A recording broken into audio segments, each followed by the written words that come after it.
Good evening to the students of the SLW-722, that is the International Human Rights Law of second year, first semester. Am I right? Yes, first year, second semester, yes. Yes, I said the same thing also. So it is posted over there, international instruments and mechanism, how they can operate, how they can do, and what would be the criteria. Let me stop this one so that I could go to my, yes. These are all, many things are here. I could not see my, yes. Why so many things are coming? I already kept it here. Yeah, it is there. So now let us go to the point of the 2.3, that is according to our syllabus is concerned. It is nothing but again the promotion. The United Nations Human Rights Promotion System, how it can promote it, and it goes together. Again, we will read the same, but instead of saying production, we will say the promotion. But it is trying, but if you read number of times, you can answer for both the questions, production and promotion. In the examination, if they ask also protection, you write the protection only wherever it is there. If they ask you in the promotion, at the time you write the promotion. So be careful. But if they ask the protection and promotion, means okay, Changanya. You can make left to right, right to left also, no matter. So here, this is the United Nations where the people will sit over there. And now let us come to the UN Human Rights provide a support, guidance and expertise to wide range of human rights monitoring mechanism in the UN system. So when the mechanism would be there, the mechanism is nothing but a protection and promotion. Am I right? Yes, Prof. Yes. Without the production, can you promote it?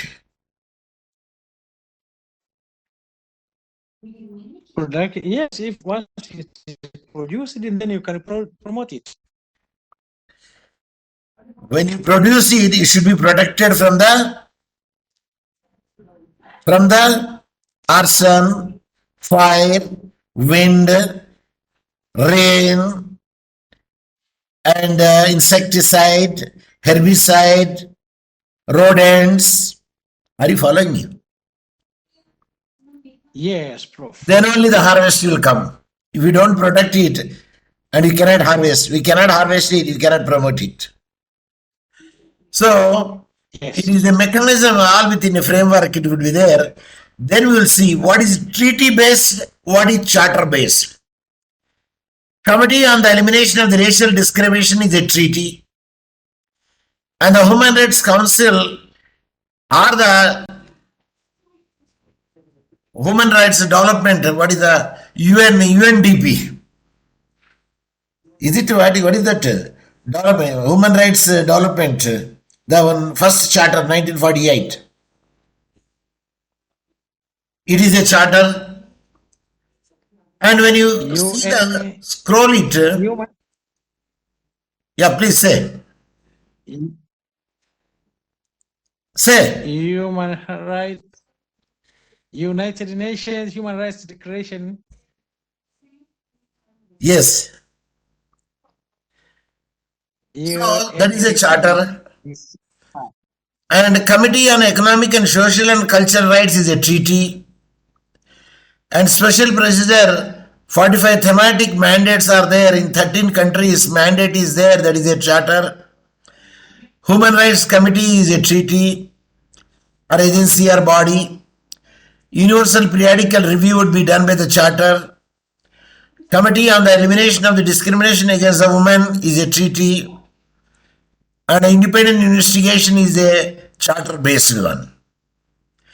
Committee Against the Torture and a Committee on the Rights of the Child, the Committee on the Migrant Workers, the Subcommittee on Prevention of Torture and Other cruel, inhuman, or degrading treatment or punishment. Committee on the Rights of the Person with the Disabilities, Committee on the Enforced Disappearances, and these are committees comes under the treaty based.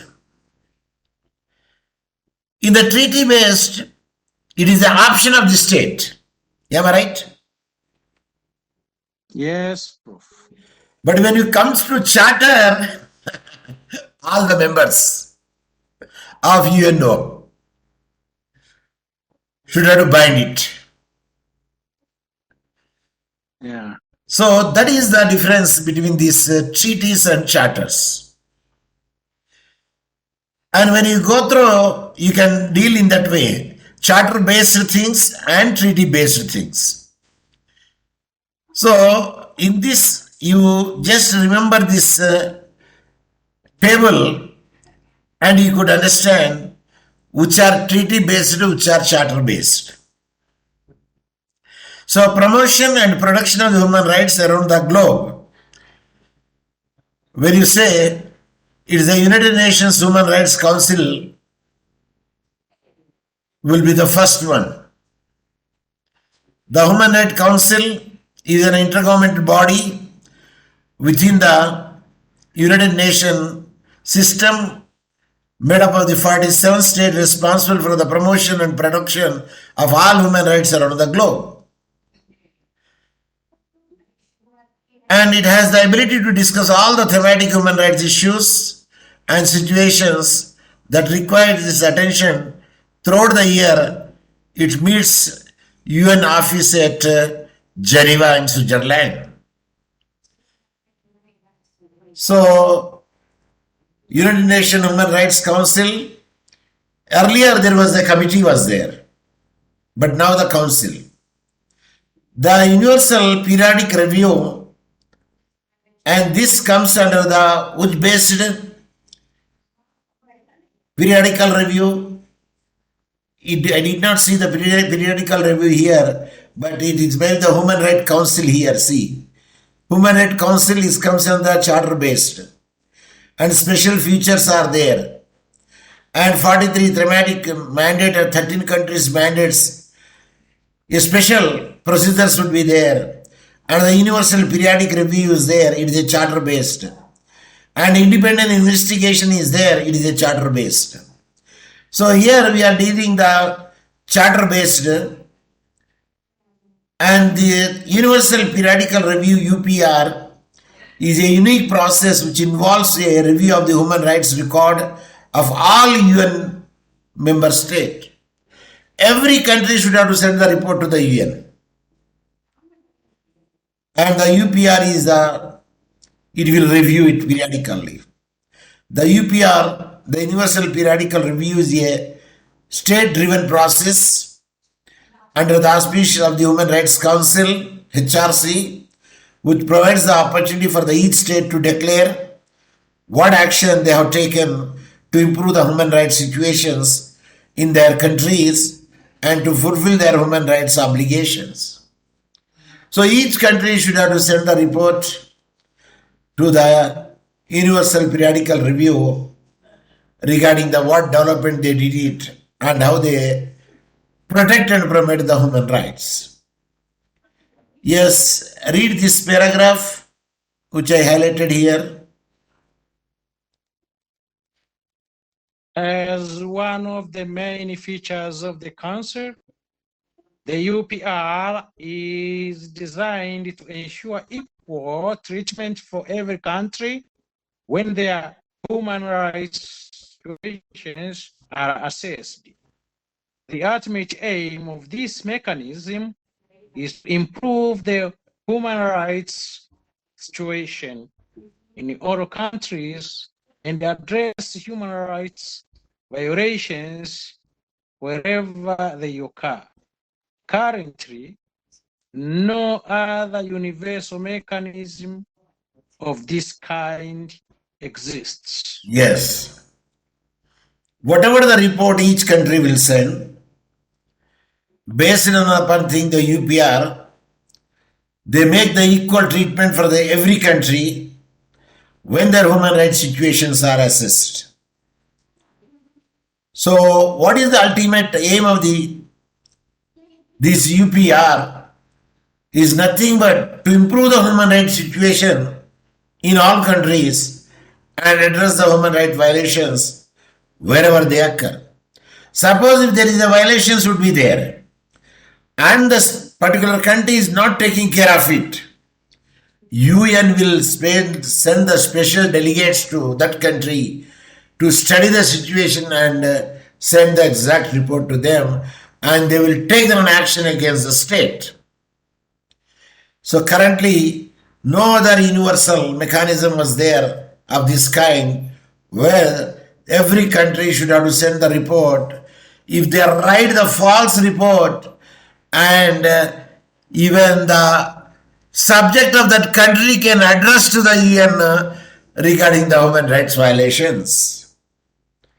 And they will show with the proof also. Because no one can want to show their own weakness. Am I right? Yes, Prof. Suppose if you want to sell your product, you have to price the product. Am I right? Yes. Suppose if you want to give the child, a girl child to get married, then you have to give the plus points to the other people. Then only that product or thing will be materialized. If it is such a case comes over there, the other subjects may write to the UNO or the media can highlight it. The media copy goes to the UNO and they will ask the particular state government, what about this explanation? Please give. So that also be there. So one should be very much careful because UN having such a monitor mechanism to see that your report is a genuine or not.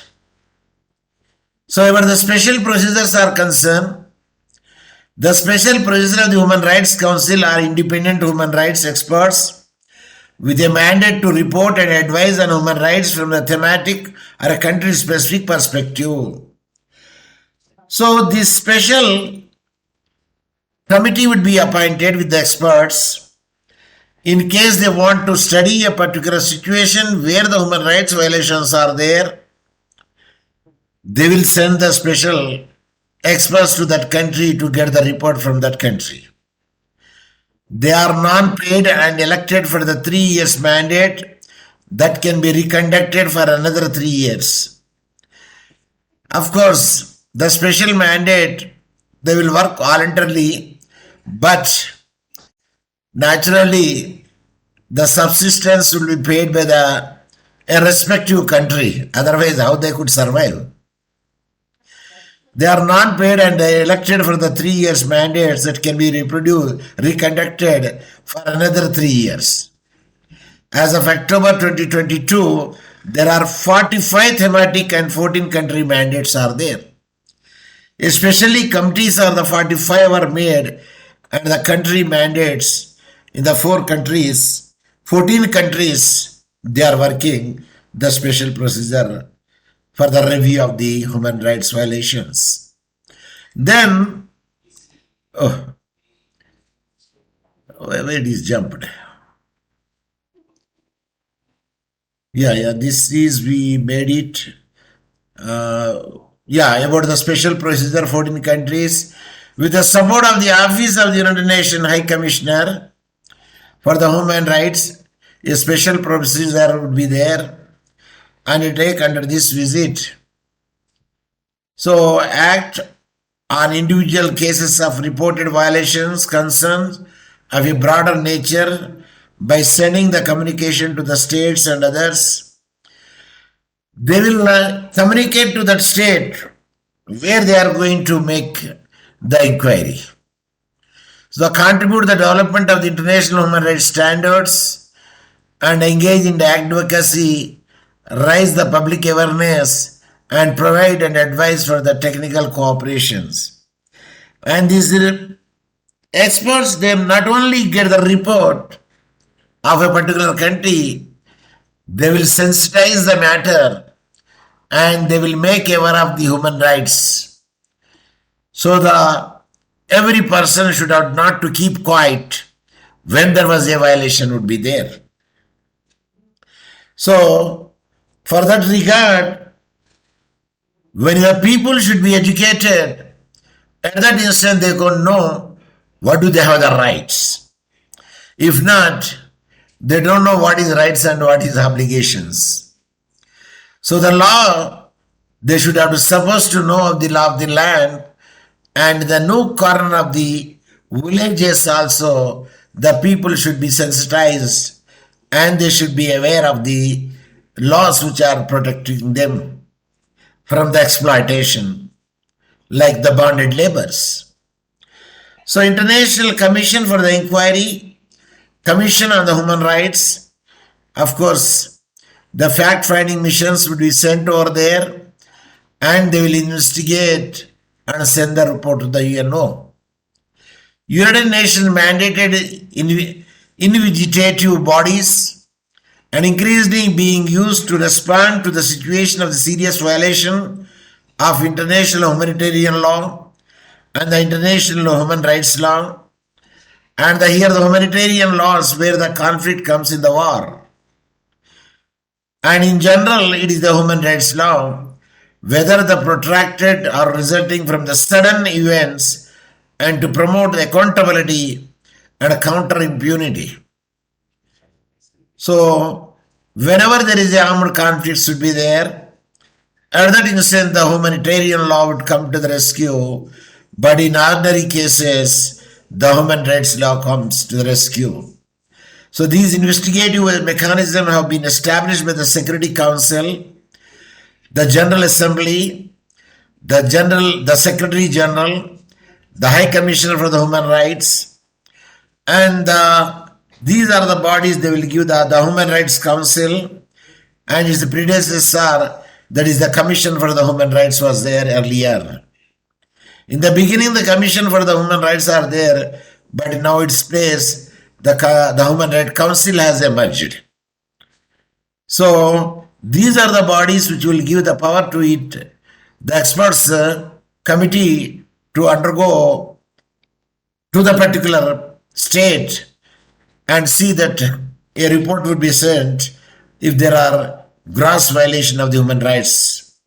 So investigative bodies mandated by the Human Rights Council, and these bodies, of course, they will elect it. One would be the chairman, the 2 or 3 are the members of the different country. Of course, even General Assembly, they will take care of it, who would be the members. And have taken the numerous forms since the council was created in 2006, including the fact-finding missions and commission of inquiry. Even the commission, council, if they make the investigation, fact-finding, and the commission of the inquiry, they will do all the nature of the work and submit the report to the UN. The most have been established to investigate the alleged violation of the specific country.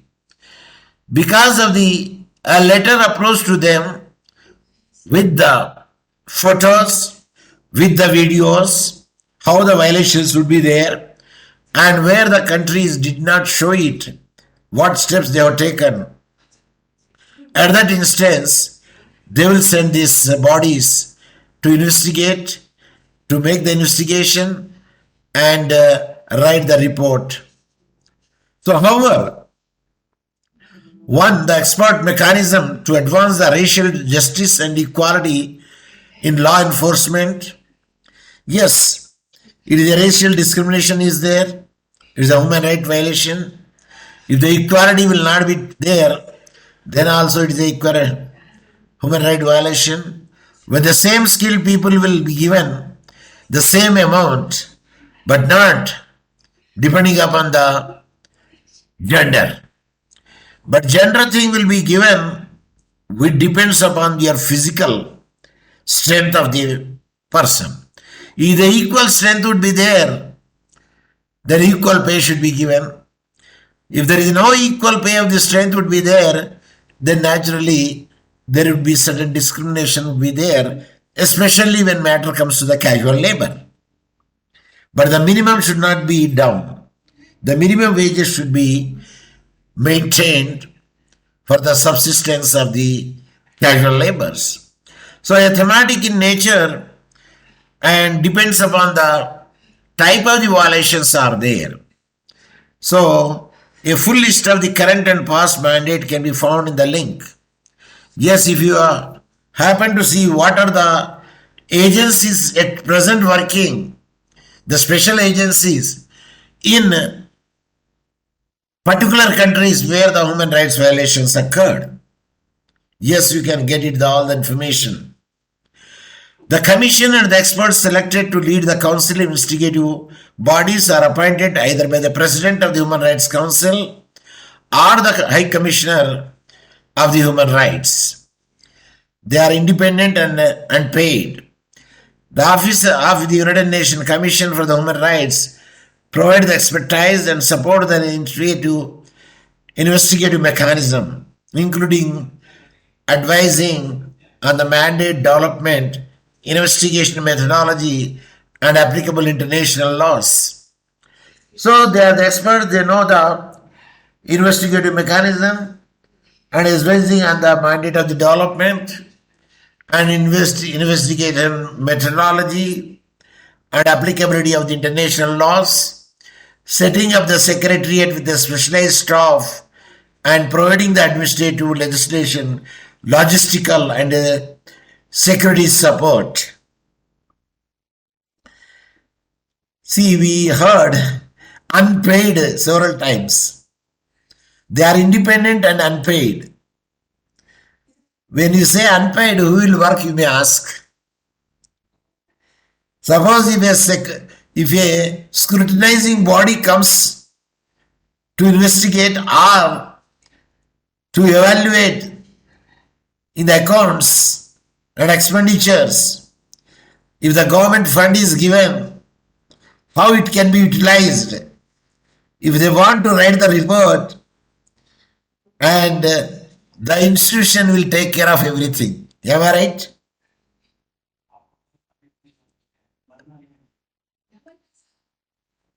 Participants, are you there? Rutambuka, are you there or gone for the chakula? Speak.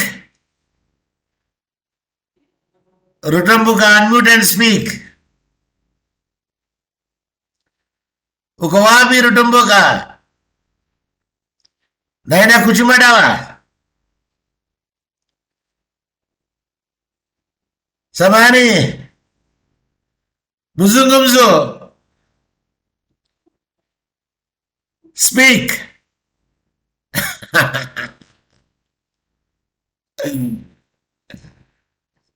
Naenda. Kimbia. Okay. When you come now again, at least say that I am here, sir.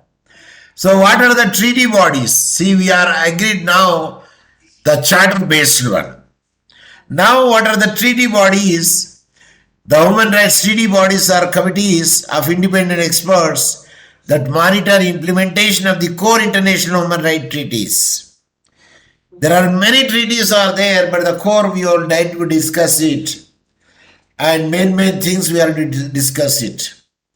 Each state party to a treaty has an obligation to take steps to ensure that everyone in the state can enjoy the rights set out in the treaty, if the state is a member to the treaty. Rutambuka, are you there? Hayupo. There are 10 human rights treaty bodies composed of the independent experts of recognized competition in the human rights and who are nominated and elected for a fixed renewable terms of the 4 years by the state parties. The state itself will elect them for the 4 years and it will be renewed. And these bodies, roughly 10 human rights treaty bodies are there. And these 10 will try to promote and protect the human rights under the guidance of the UNO. The treaty bodies meet in Geneva, Switzerland. All the treaty bodies receive the support from the Human Rights Treaty Division of OHCHR in Geneva, and the headquarters is in Geneva. So, the committee on the first one is the Committee on the Elimination of Racial Discrimination. Let me number it. Let me see how many are there. We can know it. Let me number it. The Committee on the Elimination of the Racial Discrimination, within parentheses CERD. Participants, are you there? The Committee on the Elimination of the Racial Discrimination is the body of independent experts that monitor implementation of the conventions on the elimination of all forms of the racial discrimination by its state parties. Yes. Participants, read what I highlighted on the screen. Kamata. Yupo hayupo. Read what I posted on the screen. That gives sense. Sorry, yupo, but now hayupo. That is the reason I told you, load it and sit on the Kilimanjaro to log in my class. It doesn't mean that you have to go to the Kilimanjaro, but sit at that place where the signals are strong. So all state parties are obliged to submit regular reports to the committee on how the rights are being implemented. Each state, those who are the members to the treaty, are obliged to submit the regular reports to the committee, that is elimination of the racial discrimination, how they are trying to protect and promote the human rights, and how the rules and regulations stipulated in the treaty are implemented. The states must report initially 1 year after according to the convention, and then every 2 years. So, the regular intervals will be given over there. In the beginning is the 1 year, but later on, every 2 years they are supposed to submit the report. The committee examines each report and addresses its concerns and recommendation to the state party in the form of concluding observation. Suppose that the state has given the false information. If it comes to the knowledge of the UNO or the committee will appoint the special experts to the country to see and investigate and submit the report whether it is a genuine or not. So in addition to the reporting procedure, the convention establishes 3 other mechanisms through which the committee performs these monitoring functions. What are the 3 mechanisms? Let us see that. And the early warning procedure, they will give the show cause notice in one way, in another way. Tenet, in other sense. And next is the examination of the interstate complaints. What would be the complaints between the interstate would be there, they will observe it. Number 3, examination of the individual complaints. And if there is individual complaints will be there, and they will also address them. So first, a notice will be served as a warning procedure. Second, examination of any complaints between the or interstate.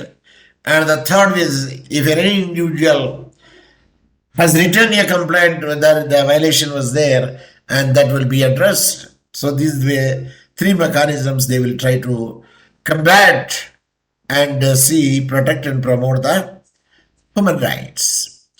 The committee also publishes its interpretation of the content of the human rights provisions known as a general recommendation for general comments, and organize the thematic discussions, a model discussions, a planned discussions having the fruitful result, a discussion with a strategy, and that give a fruitful result because that is already experimentalized in some other countries. That's why they will take the thematic discussion in that manner.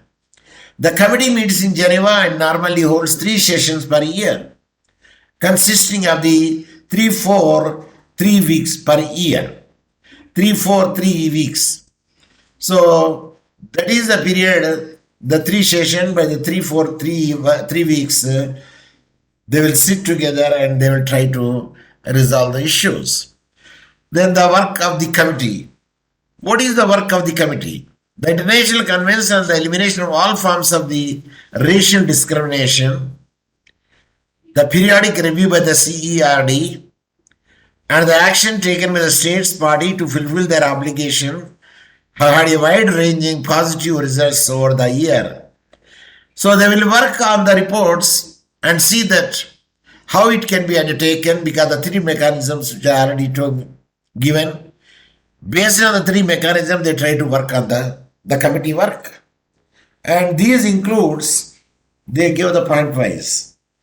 Amendments to the national constitution if it is needed to include the provisions prohibiting the racial discrimination. If the constitution doesn't have such a provision would be there, they will request the state to amend the constitution and keep there would not be any discrimination on race, caste, region, color and birth and culture. The second bullet is systematic review of the existing laws and regulations to amend these which perpetuate racial discrimination. Whatever the existing laws are there, or statutes are there, or regulations are there, and they try to amend it if there is a perpetual racial discrimination is there, or passing the new laws to satisfy the requirement of the convention. Whatever the convention, whatever the treaties made by the parties, agreed by the parties in the treaties, yes, that would be domesticated in other sense. Means the international convention should be domesticated in the municipal law and it will be implemented. That is the whole gist of it.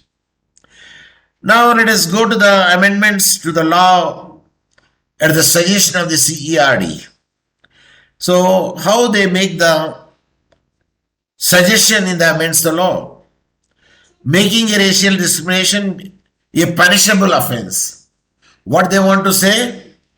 It should be made in the existing laws, plus statutes, plus in the constitution, that if anybody violates the race or racial discrimination, if he has shown over there, yes, a punishment and fine, the both could be implemented. So that is the number 1 in the amending the laws. Still 5 minutes are left. And the requirement of the convention, perpetuating the racial discrimination or passing the new law to satisfy the requirement of the conventions. If there is no existing law, a new law would be passed to see that would be becomes a racial discrimination, should be punished both incarceration and fine. And amendments to the law at the suggestion of the CRD, yes, they have to make it. And the legal guarantee against the discrimination in justice, security, political rights, or the access to places intended for the use of general public, justice, equity, and good conscience. These are the terminology could be used over there for the natural justice. And educational programs, they should have to make it out to see that everybody should have to be aware of these rights and this, where there is a discrimination, where there is an exploitation, where there is a torture, where there is a sexual abuse, where there would be a harassment, where there will be a torture, where there will be a domestic violence. Next, creation of the new agency to deal the problem racial discrimination and to protect the interest of the indigenous groups. Those who are the indigenous groups, let their customs will be prevail, provided that custom should not be against the nature. Consulting the CERD in advance about the planned changes in the law or administrative practice. So, law and practice both should to go together. Otherwise, it will be restricted only to the paper, not for the implementation. There is no use at all. Participants, are you there? Say yes or no. Mungu najua. Open and speak. Because states parties are answerable for their policies on a racial discrimination in an international forum that brings the national law and practice to the line with the conventions. Over the years, ERD and the state parties have established their relations of mutual trust, and the recommendations or requests the committee make generally given the serious consideration. So that is the act supposed to do, and the suggestion will be made by the committee to see that the international instrument principle will be domesticated in the constitution if it is not there, and the existing statutes or acts, and they will see that if any person makes a racial discrimination, he should be punished, and there will be incarceration put behind the bar and the fine or the both. Participants, are you there? Rutambuka? Yes, sir. Say yes, sir. I did not hear your sound. That's why I am worried about it. So whenever something say there, I would have to hear the voice from the other side so that I could know that we are both traveling the same boat or sailing in the same boat to reach to the destination. So today class I would like to wind up to here, and I will post this handout to you, and see that you read and come to the class tomorrow. That is the tomorrow in the sense, yes, it is a Thursday tomorrow, and there would be a class as usual. My class are as usual as per the prescribed timetable which I posted already. So the tomorrow the Committee on Economic and Social and Cultural Rights, that is within parentheses CESCR, that we would like to deal in tomorrow class. Participants, are you there? At least to say at the end of the session, sir, we are here. I did not see your microphone, but I could see that you are there, but there is no voice. If you are a boo-boo, at least say that, sir, I am boo-boo. It is enough for me. So with this, I would like to wind up, or the Cisco Webex itself will wind up. Till it, let me continue it. The Committee on the Economic, Social and Cultural Rights, they deal the economic way and the social disparity way and the cultural way also, is a body of 18 independent experts.